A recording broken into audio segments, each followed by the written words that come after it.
안녕하십니까. 약이 되게 하는 영양조리와 음식 제3강 음양학설과 약선 세 번째 시간입니다.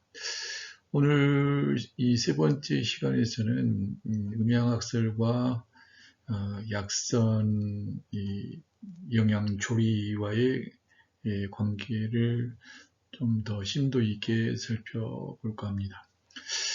특히 이제 영양조리를 하다 보게 되어지면 당연히 이제 식재료가 관련되겠죠. 그래서 이 식재료의 음양 어떤 식으로, 그리고 조리는 음양적으로 또 어떻게 할 수가 있는가, 그리고 과연 음이라고 하는 증상이나 양이라고 하는 증상들, 병증, 이런 것들을 좀 더 심도 있게 살펴보도록 하겠습니다. 지난 시간에 비해서는 이제 약간 더 깊이로 들어가기 때문에 정신을 잘 붙드시고 잘 따라오시기 바랍니다. 역시 이해가 안 되는 내용들 같은 경우에는 좀 반복해서 듣다 보면은 언젠가 이렇게 이해가 되지 않았던 부분이 이렇게 딱 이해가 되는 그런 상황들이 꼭 오게 됩니다. 그러니까 실망하지 마시고 꾸준히 저와 함께 하셨으면 좋겠습니다. 약선 영양 조리의 원칙으로서의 음양학설이 어떻게 응용되어지는가, 크게 두 가지 부분으로 변화가 나타나게 되어집니다. 첫 번째는 음양 편성이에요. 음양이 어느 한쪽이 편파적으로 편중돼서 너무 지나치게 상하게 될 때, 이런 경우에는 약선은 어떤 형태로 영양조리에 임해야 될 것인가를 보여주는 원칙이 되겠습니다. 보통 이 음양 편성은 이제 실증의 경우를 이야기를 하고 있는 건데요. 여기에 대하여서는 원칙이 실한 자는 사한다, 실자 사지요, 손기유여다. 그래서 실한 것은 사하는데, 그리고 손상을 줘야 하는 그 부분은, 덜어내야 되는 그 부분은 바로 넉넉한 부분, 여유로운 부분들을, 넘치는 부분들을 덜어내야 된다라고 하는 원칙이 되겠습니다. 그래서 지나치게 실한 것은 사하고, 또 이 사할 때는 바로 지나치게 여유로운 부분들을 사한다라고 보게 되는 거죠. 양이 승하게 되어지면 열이 나타나서 실혈증이 보여지게 되는데, 이런 경우에는 한량한 식재료를 이용해서 양의 기운을 제약하고 열자한지한다는 거죠. 그래서 뜨거운 증상에 대한 부분들은 차가운 것으로 다스린다. 음이 성한 한실증의 경우에는 온열 성질을 가진 식재료를 가지고 음의 기운을 제약하는 한자열지의 치료법, 약선 영양조리법을 선택을 할 수가 있겠습니다. 이번에는 음양 편쇄에 대한 부분인데요. 음과 양이 어떠한 부분이 편파적으로 약한 경우에 이제 선택할 수 있는 약선 영양조리의 원칙이 되겠습니다. 이 부분은 허증에 해당되어지는데요. 음과 혹은 양의 한 방면이 지나치게 편파적으로 쇠약한 경우이기 때문에 상대적인 한 방면이 이제 부족한 경우입니다. 그래서 이 부족한 경우에는 무엇보다 부족한 그것을 보충한다. 부족한 것이 어떤 것인지를 일단 알아야죠. 그리고 부족한 것으로 인해서 나타나는 현상인지, 질병인지, 증후인지, 아니면 넘치기 때문에 실에서 나타나는 증상인지 이제 먼저 알아야 되겠는데, 이 음양 편세 같은 경우에는 당연히 부족한 것이 어떤 건가를 알게 되질 때 그 부족한 것을 보충한다라고 하는 그러한 그 양생 조리 원칙이 되겠습니다. 예를 들어서 음호로 양을 제어하지 못한 양이 상대적으로 항생한 경우에는 한량한 약선으로 직접 열을 없애는 것보다는 자음 장수하는 방법으로 양성의 부분들을 다스리는 양병 치음이 되겠습니다.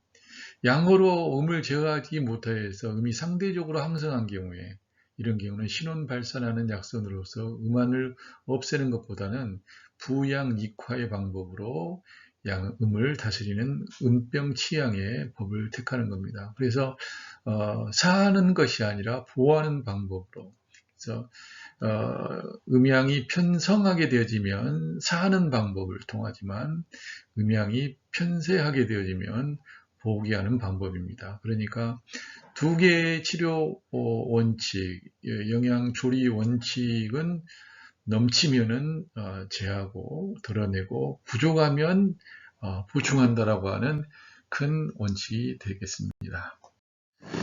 음양 호선의 약선 영양 조리 원칙이 되겠습니다. 이 음양 모두가 허에서 음양 모두를 보호해야 되는, 보충해야 하는 영양 조리 원칙이 되겠습니다. 음양 호손의 상황은 이제 크게 두 가지로 나눌 수가 있겠는데요. 양이 허해서 음이 따라서 해지는 양허 위주의 음양 양허증이 있고요. 또 음이 화해서 양이 따라서 해지는 이제 반대로 이런 경우에는 음허 위주의 음양 양허증이라고 이야기를 합니다. 그래서 양허가 위주가 되어지는 음양 양허증 같은 경우에는 양을 위주로 이제 보호하면서 음을 곁으로 보호하는 방식이고요. 음허 유지의 음양 양허증 같은 경우 음을 위주로 보호하면서 양을 곁들여서 보호하는 그러한 조리 원칙이 되겠습니다. 식재료의 성질과 효능은 일반적으로 식재료의 성질, 식재료의 맛, 그리고 식재료의 승강부침으로 결정이 됩니다. 승강부침이라고 하는 것은 식재료의 성질과 맛에 의해서 그 성질과 맛이 오르고 내리고 뜨고 가라앉고를 이제 승강부침이라고 이야기를 하죠. 그리고 이 승강부침에 의해서 그 식재료의 효능들이 이제 드러나게 됩니다. 그리고 이 식재료의 기미와 그 승강부침은 역시 음양으로 설명을 할 수가 있죠. 그래서 이제 그걸 설명을 할 때 일반적으로 한, 열, 올, 온, 량 이렇게 사성으로 구분을 하고 또한 이걸 사기라고 이야기합니다. 그 중에 한과 량, 차갑고 시원한 것은 음에 속하여 열증을 경감시키거나 없애주는 효능을 가지고 있고 황금이나 치자 등 같은 것이 여기에 속하게 됩니다. 그리고 이제 온열 같은 경우는 따뜻하고 뜨거운 것 같은 것은 양에 속한 것인데 이것들은 그 차가운 증상, 즉 한증을 경감시키거나 없애는 효능을 가지고 있습니다. 그래서 부자라든지 건강 등이 여기에 대표적인 식재료라고 말씀드릴 수 있겠습니다. 한량온열에 사기가 있다고 하면 또한 5가지의 오미가 있죠. 그래서 산고, 감, 신, 함, 신맛과 쓴맛과 단맛과 매운맛과 짠맛 이 5가지의 맛을 의미합니다. 그리고 이 떫은 맛과 담백한 맛도 이제 그 역선에서는 이야기를 하고 있는데요. 일반적으로 산고, 감, 신, 함을 오미로 이렇게 개괄적으로 이야기합니다. 이 중에서 매운맛과 단맛과 담백한 맛은 양에 속하고 신맛과 쓴맛과 짠맛은 음에 속합니다. 그리고 이제 승강부침에 대한 부분을 잠깐 보시겠는데요. 이 오를 승자인 이 승은 상승을 의미하고, 강자는 하강을 의미하며, 부는 부산, 뜨고 흩어지는 부산을 의미하며, 침은 무겁고 가라앉는, 진정시키는 이러한 부분의 침의 의미를 갖고 있습니다. 그리고 승과 부는 양적이고, 강과 침은 이제 음적이라고 이야기를 할 수 있는데요. 이 승부의 특징은 대개 승양 발표하고 거풍산하고 용토하고 개규하는 효능으로 가진 그런 식재료들을 이야기할 수 있습니다. 그래서 이러한 식재료는 대개 이제 위로 움직이게 하고 바깥으로 향해서 나가게 하는 그런 양적인 특성을 가지고 있고요. 강침과 같은 경우는 아래로 향하게 하고 열을 내리게 하고 이뇨작용과 중진, 안신, 진정작용과 정신을 안정시키는 그런 작용, 잠양, 식풍, 양기를 잠재우고 그 다음에 풍을 식게 하는, 풍을 멈추게 하는 소도, 적체, 강력, 수렴 등의 효능들을 가진 그러한 식재료라고 볼 수 있겠습니다. 대개는 이런 강침의 효능들은 아래로 향하게 하고 안으로 향하게 하는 그러한 성질을 가지고 있으면서 이 음해에 속한다고 말씀드릴 수 있겠습니다.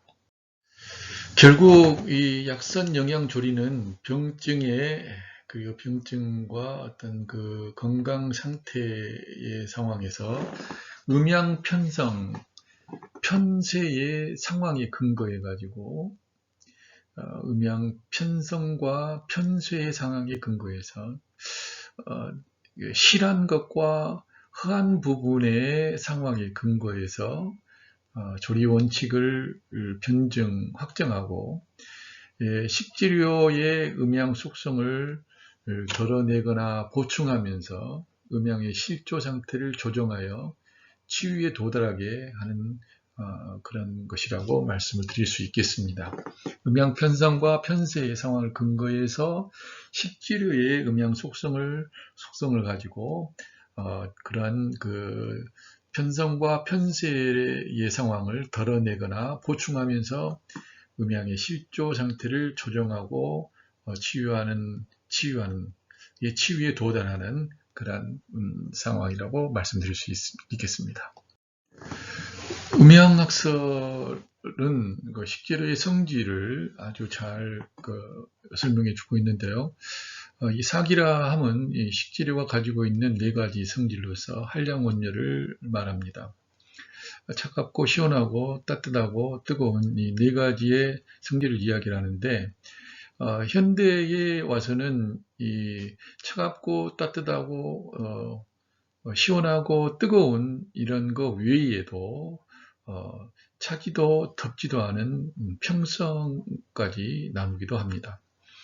황제내경에 말하게 되어지면 황제내경에서는 한자열지, 열자한지라고 해가지고 한량성 질병에는 온열성 질병에는 한량성 식품을 이용하여서 치료한다 이렇게 이야기를 하고 있습니다.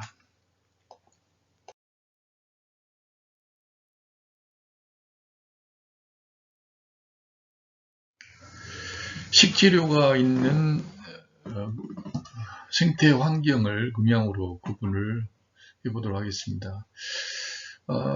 그 식재료가 있는, 우리가 어차피 음식을 조리하고 그걸 이제 요리로 만들게 되어지면 식재료가 이제 사용되어져야 되잖아요. 그러면 그 식재료가 어떤 환경에서 어떤 지역에서 자랐는가에 따라서 음과 양의 양적인 기운과 음적인 기운이 서로 상관되어지기 때문에 우리가 그 식재료의 생태 환경을 사실 알아둘 필요가 있습니다. 그리고 식재료의 이 생태 환경은 국내의 부분을 떠나서 국제적인 부분까지, 그리고 해당 계절뿐만 아니라 봄, 여름, 가을, 겨울 이 4계절과 관계가 깊어지게 되고 더 깊숙한 관계는 24절기까지도 이제 확대가 될 수 있다고 볼 수가 있겠죠. 그래서 더 자세한 내용들은 우리가 차츰 공부를 해 나가면서 살펴보실 수 있도록 하시고요.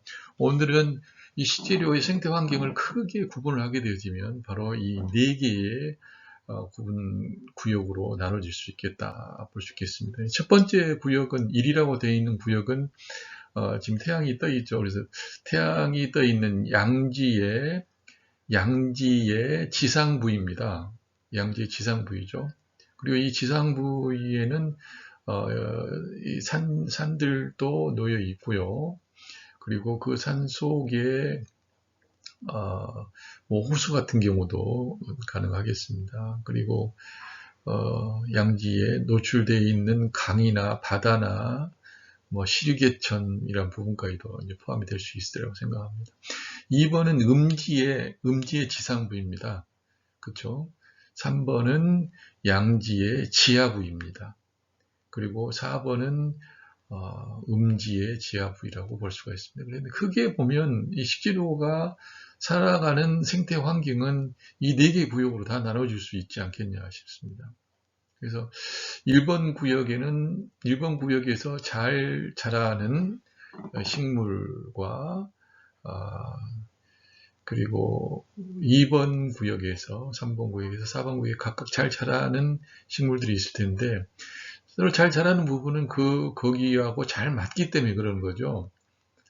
그래서 1번 구역의 부분을 우리가 양적인 환경이라고 한다면 그 환경에서 잘 자라기 위해서는 양적인 것이 잘 자라기보다는 음적인 것이 잘 자랄 수 있겠죠. 그래서 음모양의 조화가 맞아야 되니까요. 1번과 2번을 단적으로 나누게 되어지면 1번을 양적이라고 하게 되면 2번은 음적이잖아요. 그러니까 이 음적인 환경도 잘 자라기 위해서는 좀 양적인 기운이 있는 식재료가 잘 자라겠죠. 3번은 지상 부위에 비하게 되면 지하 부위는 음적입니다. 그래서 이 음적인 환경이 잘 자라기 위해서는 양적인 식재료가 잘 자랄 것이고, 또 4번 같은 경우도 음지에 놓여 있지만 땅속이기 때문에 2번에 비하게 되어지면 더 음적입니다. 그래서 3번보다 더 양적인 것이 자라날 수 있으리라고 생각이 되어집니다. 그래서 1번 구역은 이제 양적인 환경이죠. 양적인 환경이고, 2번 구역은 좀 음적인 환경입니다. 그리고 1번에 비하면 3번은 또 음적입니다. 그리고 2번에 비하게 되어지면 역시 4번도 음적인 거라고 볼 수 있습니다. 그래서 또 그 속에서도 음적인 것 속에서도 더 음적이냐, 양적인 것이 더 양적이냐는 서로 차이가 있는 거죠. 그래서 이 1번의 양적인 환경에서 잘 자라기 위해서는 음적인 것이 있어야 되고, 또 음적인 환경에서 잘 자라기 위해서는 양적인 것이 있어야 된다. 이렇게 보았을 때 우리는 1번이었던 부분을 한이라고 표현을 할 수가 있고 2번이었던 부분을 리양이라고 시원할 양자, 서늘할 양자, 3번을 따뜻할 온자, 4번을 뜨거울 열자 라고 이렇게 표현할 수가 있을 겁니다. 그래서 더운 이 환경에서 알로에가 잘 자라는 수밖에 없고 그늘에서 버섯이 잘 자라고 땅속에서 그중 양지의 땅속에서 양파와 마늘이 잘 자라고 음지의 땅속에서 인삼이 잘 자랄 수 있는 것은 서로가 식재료와 주변 환경, 생태 환경이 서로 조화와 균형이 잘 맞춰지기 때문에 잘 자라고 있다고 하는 것을 우리는 알 수가 있습니다. 일조량에 관한 관계된 음양학설에 대해서 잠깐 말씀을 드리도록 하겠습니다. 일조량은 일정한 물체나 땅의 겉면에 비치는 태양광의 양으로 정의됩니다. 이렇게 정의되는데 식재료의 음양을 파악하는 데도 아주 중요하다고 볼 수가 있습니다. 그래서 햇빛이 비치는 이 태양광이 비치는 양지와 태양광이 비교적 이제 덜한 음지, 그리고 또 양지의 지상 부위와 양지의 지하 부위, 그리고 음지의 지상 부위와 음지의 지하 부위, 이렇게 나눠지겠는데요. 양지의 식물 같은 경우는 태양의 양기가 음지 식물보다 많이 필요한 이제 음적인 식물이라고 이야기할 수 있겠고요. 음지 식물은 태양의 양기가 이 양지 식물보다는 적게 필요한 양적인 식물이라고 말씀을 드릴 수 있을 거예요. 그래서 일반적으로 양지의 지상 부위는 성질이 차가운 식물들, 양지의 지하 부위는 성질이 따뜻한 식물들, 음지의 지상 부위는 성질이 시원한 식물들, 음지의 지하 부위는 성질이 뜨거운 식물들이 각각의 환경과 생태 환경에 조화롭게 균형을 맞추면서 잘 살아가고 살아갈 수 있다고 봅니다. 만약에 이런 조화와 균형을 맞출 수 없는 상황이 된다면 고사되거나 이제 생육 발달하지 못하고 죽기 마련이죠. 그리고 더 번식이 불가능한 것은 너무나 당연한 겁니다. 그러나 잘 자라고 또 잘 번식하고 죽지 않고 할 수 있는 부분은 그 환경과 적응을 잘 하고 있다는 이야기이기 때문에, 따뜻한 환경에는 당연히 성질이 차가운 환경에는 당연히 성질이 따뜻한 이렇게 식물들이 그렇게 자랄 수밖에 없어요. 사람들이야 추우면 얼른 따뜻한 데로 가고 따뜻하면 얼른 이제 또 시원한 데로 가고 그러지만, 식물들 같은 경우는 자기가 자라고 있는 곳이 곧 자기가 죽을 곳이거든요. 그리고 자기가 움직일 수 있는 그런 부분이 아니기 때문에 환경이 적응되어지면, 환경과 합당한 성질이 갖춰지게 되어지면 잘 사는 거고, 그렇지 못하게 되면 죽는 겁니다. 그 외에는 이제 그 지역의 환경에 이제 적응하면서 진화하는 과정이 이제 필요하겠지만, 갑자기 한대 지방에 있었던 식물이 온대 지방에서 살기가 만무하고, 그 온대 지방에 있었던 것이 갑자기 또 한대 지방에, 열대 지방에 가서 바로 적응하기는 만만치 않은 거예요. 이제 때에 따른 수십 년, 수백 년, 수천 년의 세월을 거듭하면서 진화가 이루어지지만, 결국에는 환경과 함께 적응된 것만큼은 우리가 부인할 수 없는 사실이라고 볼 수가 있겠습니다. 이 밖에도 줄기에 뻗는 형태와 관련한 이제 음양들을 볼 수 있는데요. 곧은 줄기, 감는 줄기, 기는 줄기, 또 이 덩쿨손의 형태, 땅속으로 이 줄기를 뻗는 이런 것들에 따라서 음양의 속성들도 좀 차이가 있습니다. 곧은 줄기 같은 경우는 하늘 향해서 곧게 서서 이제 자라는 줄기를 이야기를 하는 거고요. 이 줄기가 강하고 굵은 목본 위에서 가장 일반적으로 볼 수 있는 줄기라고 볼 수 있습니다. 명화주나 복숭아, 소나무, 전나무, 옥수수, 강아지풀, 진달래 등 같은 경우가 곧은 줄기에 해당되겠죠. 감는 줄기 같은 경우는 다른 식물이나 사물을 감거나 이제 붙어서 올라가는 줄기인데, 주로 이제 덩쿨 식물이라고도 하고, 한 방향으로 이제 감고 올라가는 이제 성질이죠. 오른쪽으로 감아 올라가는 식물이 있는가 하면 왼쪽으로 감아 올라가는 식물이 있습니다. 그래서 오른쪽으로 감아 올라가는 식물들을 우리는 이제 조금 양적이다라고 이야기하기도 하고요. 왼쪽으로 감아 올라가는 식물은 이제 음적이다라고 그렇게 이야기하기도 합니다. 기는 줄기 같은 경우는 이제 땅 위로 길게 뻗는 줄기를 이야기하는데요. 마디에서 뿌리가 나오는 한편, 눈이 발달해 이제 잎을 이제 늘려 그 영양 생식을 하는 경우죠. 그래서 딸기, 양딸기라든지 고구마, 땅콩 등이 여기에 해당되겠습니다. 덩쿨손이나 땅속 줄기 같은 경우. 그래서 여러분들이 이렇게 음양은 다양하게 여러 방면으로 이렇게 활용이 가능하고 이 과정을 볼 수 있다라고 하는 것을 여러분은 이제 이렇게 좀 유념을 하셨으면 좋겠습니다. 양허, 음허, 양성, 음성 뭐 이런 것들이 있는데 이 부분은 우리가 약선 진단학에 들어가게 되시면 이제 본격적으로 공부를 하시겠지만요.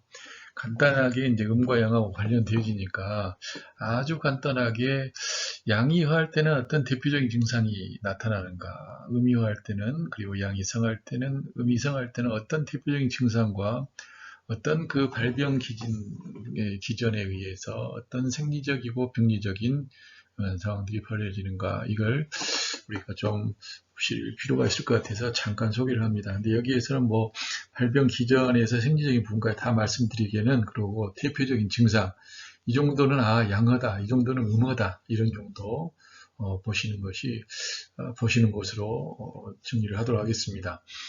양허라고 하는 것은 몸의 양기가 이제 그 쇠약하고 허손화해서 이제 기능이 감퇴 또는 쇠약하고 몸의 반응성이 저하되어져서 대사활동이 감퇴되고 열량이 부족하게 나타나는 일종의 병리 상태를 이야기하게 됩니다. 그래서 대표적인 증상으로는 양이 허하기 때문에 차가운 것을 싫어하고 이제 은은한 그 복통이 있고 따뜻한 것과 눌러주는 거, 이 안마 같은 것을 참 좋아하는 것이죠. 그리고 사지가 항상 좀 싸늘하고 차갑다라고 하는 부분이고요. 또 양이 허하게 되어지면 눕는 것을 좋아하게 되어지고 조금 그 얼굴색이 초췌하며 이 소변이 자주 마렵고 그리고 시원하게 보지 못하죠. 그 다음에 수중 증상이 있다든지, 그리고 혀 같은 경우도 이제 담색에 좀 살찐 혀같이, 그리고 때에 따라서는 그 자색이 나타나기도 합니다. 맥은 이제 느리고 또 아주 깔려 있으면서 이제 가는 맥을 지니고 있다고 볼 수가 있겠습니다. 음허 증상입니다. 음허라고 하는 것은 몸에 이제 기혈 진액들의 물질들이 이제 소모되어져 가지고 이제 허하게 되어지는데, 동시에 양이 상대적으로 또 충성한 경우에 이런 음허 증상의 병리 상태들이 나타납니다.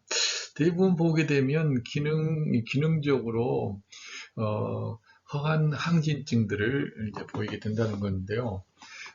대표적인 증상이 하반신의 마비가 난다든지, 먹먹하고 무거우며 기분이 나쁘고, 이명현상이나 관절 활동에 불편함이 느껴지고, 건망증이나 불면증, 오심번열, 오심번열이라고 하는 것은 손바닥, 발바닥, 얼굴에 번열이 있다는 거예요. 열감을 느껴서 예를 들면 잠잘 때도 손발을 이불 밖으로 내놓고 자야, 안 그러면 이제 열감을 느끼고 깝깝하니까 이런 부분이라든지, 이제 그 해가 뉘엿뉘엿 지게 되어지면 또 열감을 느낀다든지, 저녁에 땀을 흘리는 도안 증상이 있다든지, 뭐 성욕이 왕성하다든지, 이게 성욕이 왕성한다는 이야기는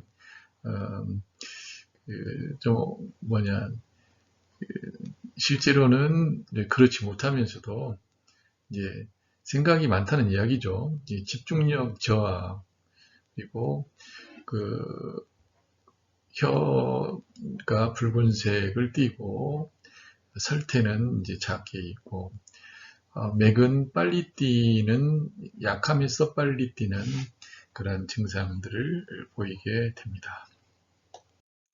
양이 성한 양성이라고, 양이 성하게 되어지게 되면 몸의 병리 과정에서 나타난 양열의 편성한 상황이 나타나고, 기능 항진이나 대사 열량의 과잉이나 몸의 반응성이 증가하는 병리 상태를 이야기합니다. 그래서 대표적인 증상으로는 장열, 그 열감이 아주 대단한 거죠. 그 다음에 땀을 흘려도 많이 대한출, 얼굴이 붉고 눈도 붉고 또 이명 증상도 있고, 번조하고 잠을 잘 이루지 못하는 실면 증상과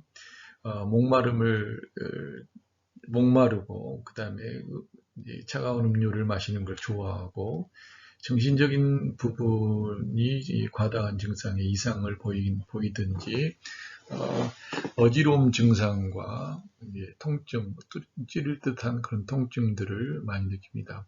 그리고 또한 성욕도 왕성하고 집중력이 저하되어지고 혀가 붉으면서 태는 황태를 나타냅니다. 맥은 빨리 뛰고 또 힘이 있는 것이 이 대표적인 증상이라고 말씀드릴 수 있겠습니다. 음성입니다. 음이 성한 경우에는 몸의 병리 과정에서 장부 조직의 기능이 감퇴되거나 대사활동이 저하해서 열량 형성이 부족해지고 병리적 대사물이 쌓이는 이러한 음탁에 편성된 병리 상태를 이야기합니다. 그렇기 때문에 음이 성하게 되어지면 차가운 것을 아주 싫어하거나 두려워하고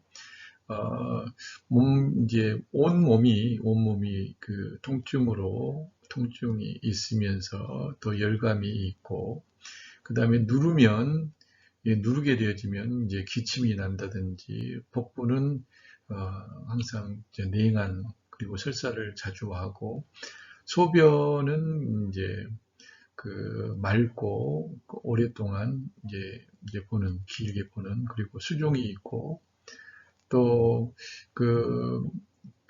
혀는 이제 담백색의 맥은 이제 아주 힘이 있는 긴 맥은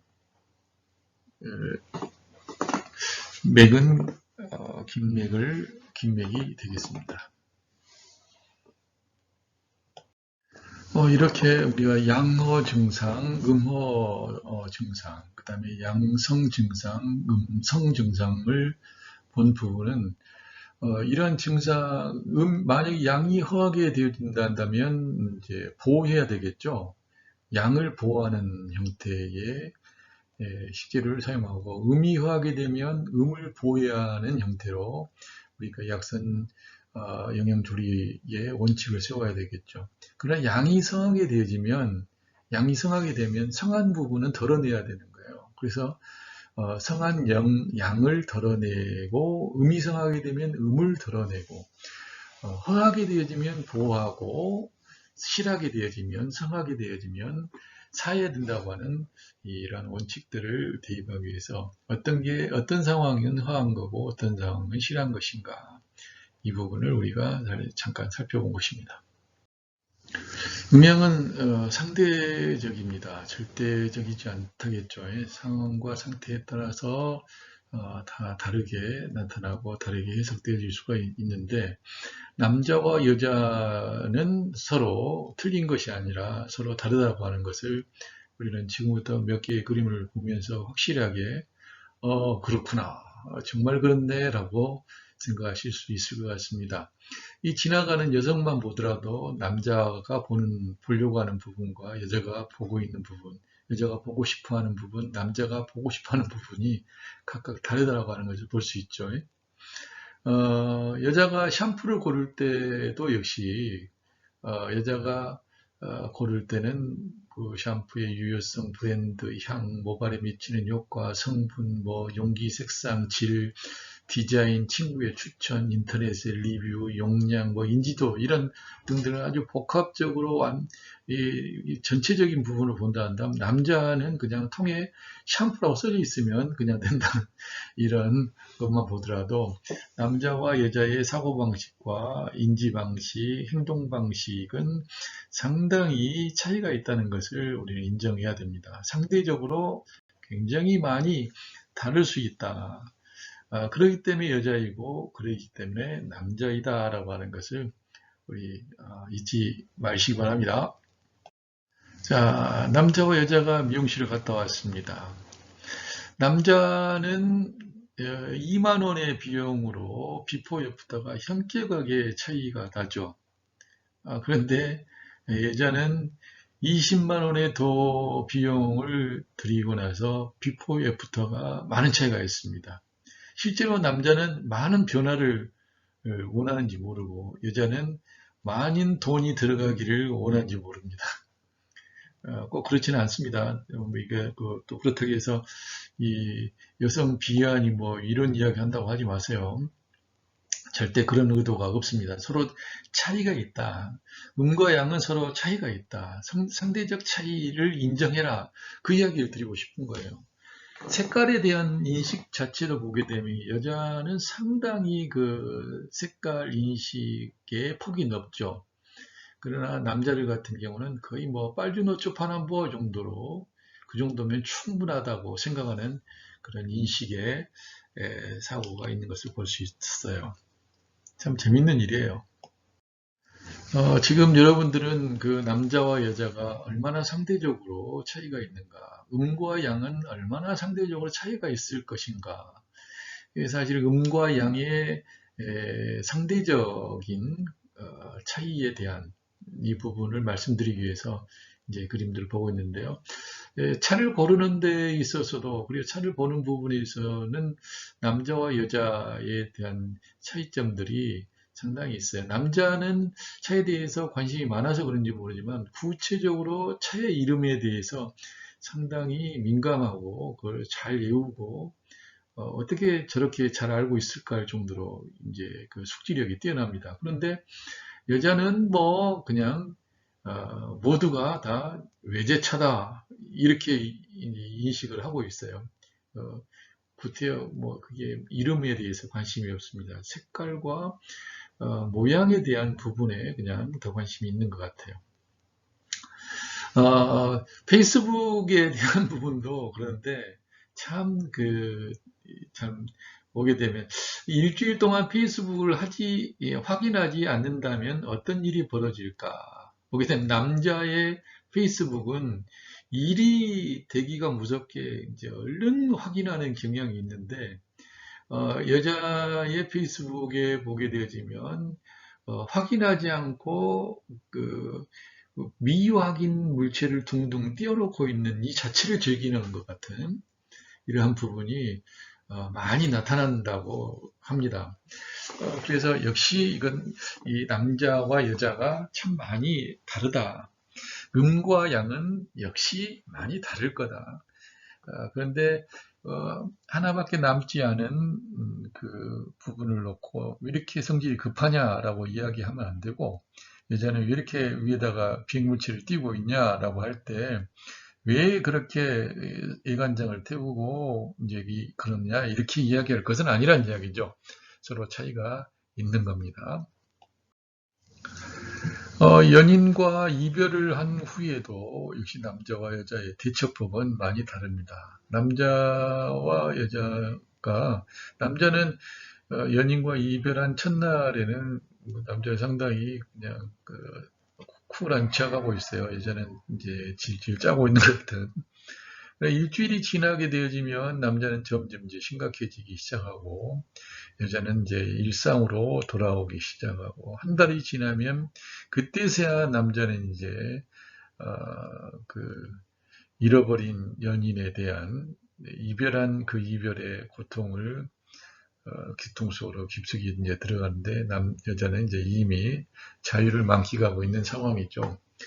침대를 활용하는 부분만 하더라도 이 남자가 침대를 쓰게 되면 남자 쪽의 침대는 굉장히 좁고 여자 쪽의 침대는 굉장히 넓다라고 이야기합니다. 이게 무엇을 상징하는지 잘 모르겠지만 아무튼 남자와 여자의 차이점, 음과 양의 차이점은 우리가 이 일상생활에서 이렇게도 확인이 되어지는 것 같아요. 재미로 보는 음과 양의 그리고 여자와 남자의 차이점. 옷장을 열어보게 되어지면 여자는 옷이 상당히 많이 보여요. 그렇지만 입을 게 하나도 없다고 이야기합니다. 이건 저도 많이 이제 느끼고 있죠. 그래서 정말 입을 옷이 하나도 없구나. 속으로는 이제 자꾸 고개를 갸웃갸웃거리지만 여자들 입에서는 저희 집사람, 저희 와이프의 입에서도 항상 입을 게 하나도 없다라고 항상 이야기를 하는 거죠. 남자 같은 경우는 5단벌이 달랑 걸어져 있더라도 적으면 일주일로 충분하겠네 이렇게 생각하는 그런 경우가 있어요. 그래서 음과 양의 차이들은 바로 이렇게 볼 수 있는, 출근하기 위한 준비의 기간 같은 경우도 참 남자가 일어나서 기상해서 가방을 들고 대문을 나서는 시간까지 걸리는 시간과 여자의 준비 시간은 사뭇 다른 것 같아요. 남자는 바로 일어나가지고 준비하고 대문을 딱 나가는 시간이 10분입니다. 7시 일어나서 7시 10분이면 옷 입고 가방 들고 대문을 나서는 거죠. 근데 여자는 7시에 일어나서 그 출근할 때까지 2시간 반이 걸리는 것을 볼 수가 있어요. 다른 거죠. 달라도 너무 달라요. 달라도 너무 다릅니다. 근데 우리는 이 달라도 너무 다른 것을 다 자기 방식으로만 이해를 하고 자기만 옳다고 하고 나를 몰라준다라고 하는 쪽으로 해서 또 전쟁이 벌어지곤 하죠. 우리는 극기안에 이제 보고 싶은 것만 보고 내가 원하는 대로 이해하고 내가 하고 싶은 대로 생각을 합니다. 이 거울 속에 비치는 자신의 모습을 남자와 여자가 볼 때도 이 남자가 보는 자기의 모습, 여자가 보는 자기의 모습이 각각 다른데 그것마저도 자기가 원하는 만큼 자기가 바라는 만큼으로 보는 그런 성향들이 이제 있게 되어집니다. 오늘 세 번의 시간을 통해서 약선 기초이론, 제3강 음양학설과 약선에 대한 부분들을 살펴보았습니다. 제가 서두에도 말씀을 드렸지만 음양학설의 깊이가 곧 여러분의 약선의 깊이가 되어질 겁니다. 그리고 이 약선의 공부는 결국에는 음양학설로 완성이 되어질 수도 있게 되는데요. 여러분의 공부는 음양학설은 꾸준히 계속 되어야 될 겁니다. 약선을 그만두는 한이 있더라도 내가 삶을 그만두기 전까지는 이 음양학설이 여러분들과 함께 여러분의 삶을 윤택하게 하고 여러분의 삶을 더 깊숙한 세계로, 내면의 세계로 안내해 주리라고 믿습니다. 정말로 수고했습니다. 앞으로도 이제 더 이 음양학설은 이제 꾸준히 공부가 되긴 될 텐데요. 다음 시간부터는 이제 오행학설과 약선에 관련된 내용으로 여러분을 찾아뵙도록 하겠습니다. 감사합니다. 감사합니다.